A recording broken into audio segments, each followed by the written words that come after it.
the days of the week in Spanish. Whether you're visiting Spain or studying at home, this video will guide you through each day of the week in Spanish and what they are named after. You'll be surprised to learn that these 7 words originated from astronomy and Roman mythology, which might help you remember them better. So let's get started. Monday, Lunes, from the Spanish word luna, meaning moon. Tuesday, Martes, from Marte, meaning Mars. Wednesday, Miércoles, from Mercurio, meaning Mercury.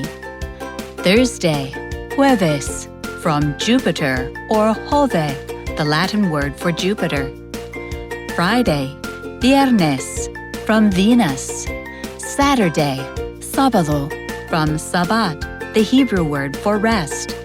And lastly, Sunday, Domingo, from Dominus, the Latin word for Lord. So it's Lunes, Martes, Miércoles, Jueves, Viernes, Sábado, and Domingo. That's it.